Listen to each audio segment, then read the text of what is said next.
আসসালামু আলাইকুম ব্যারিস্টার হাসান। ওয়ালাইকুম আসসালাম। আমরা জানতে পেরেছি যে সরকার পার্সোনাল ইন্ডিপেন্ডেন্ট পেমেন্টটি সেটা রিফর্ম করতে চাচ্ছে। এই সম্পর্কে যদি বিস্তারিত আপনি আমাদের সাথে আলোচনা করতেন। এটা সঠিক।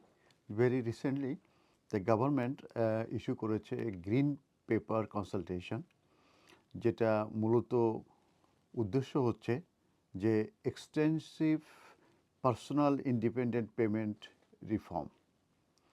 এবং সেখানে প্রেডিক্ট করা হচ্ছে যে মূলত যে এক্সপেন্ডিচার আছে অন পিআইপি বেনিফিট, সেটাকে র্যাডিক্যালি কাট করার উদ্দেশ্যই হচ্ছে এই green paper consultation. Secretary of state for work and pension Mel Stride উনি বলেছেন যে উনি ভেরি কনসার্ন এই কারেন্ট মডেলটার সাস্টেনেবিলিটি নিয়ে, এবং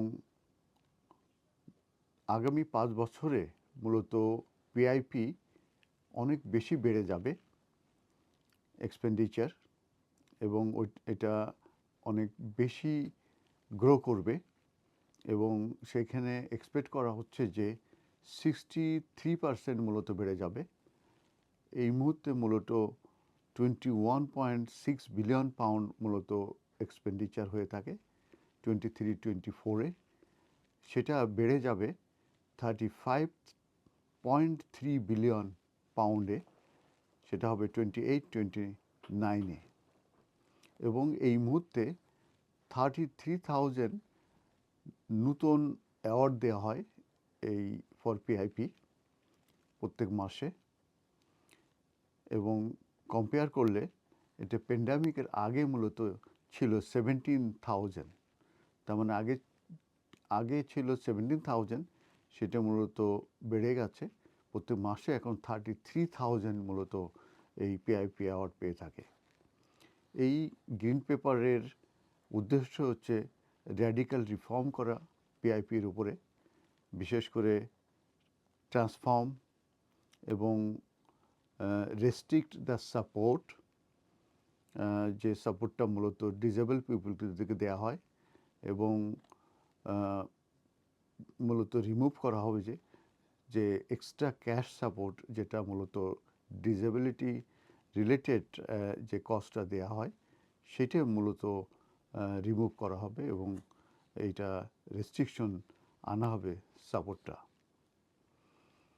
এই প্রপোজাল মূলত আসছে এই changes to the eligibility criteria for PIP. Eligible যে ক্রাইটেরিয়া আছে এটার উপরে মূলত চেঞ্জ আসবে, পিআইপি অ্যাসেসমেন্টের উপরে চেঞ্জ আসবে, এবং অল্টারনেটিভ ফর্মস অফ সাপোর্ট এইটা দেয়া হবে।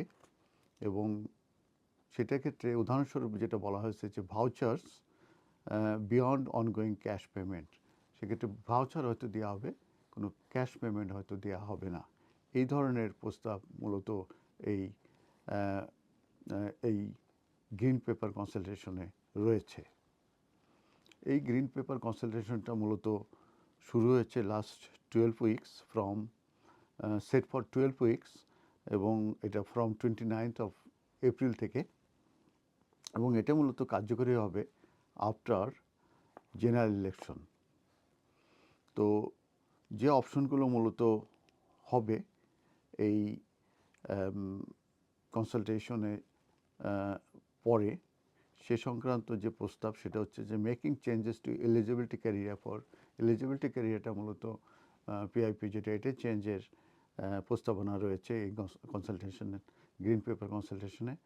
তারপরে redesigning the PIP assessment, reforming the PIP assessment, moving away from a fixed cash benefit system, moving towards a better join up of local services, exploring alternative ways of support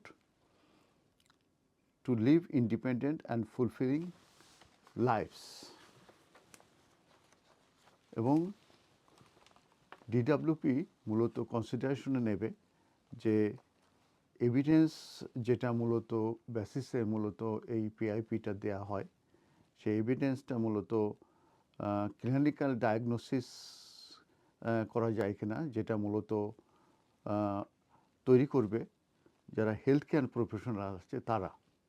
কারণ এই মুহূর্তে যে অ্যাসেসমেন্টটা করা হয় সেটা মূলত অবজেক্টিভ অ্যাসেসমেন্ট।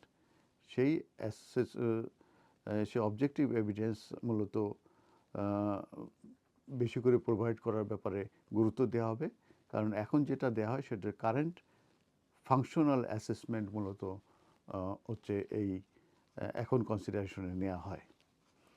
তো কী কী support মূলত প্রোভাইড করা হবে সেটার ব্যাপারে বলছে যে catalogue, shop scheme, voucher scheme, A receipt based system, on of grants, এই বিষয়গুলো মূলত সাপোর্টে নিয়ে আসা হবে এবং ক্যাশ সাপোর্টটা মূলত কমায় দেওয়া হবে। আমি যে গ্রিন পেপার কনসালটেশনের কথা বললাম, এটা মূলত কনসালটেশন, এটি 12 সপ্তাহের জন্য ওপেন থাকবে এবং এটা শুরু হয়েছে 29th এপ্রিল থেকে।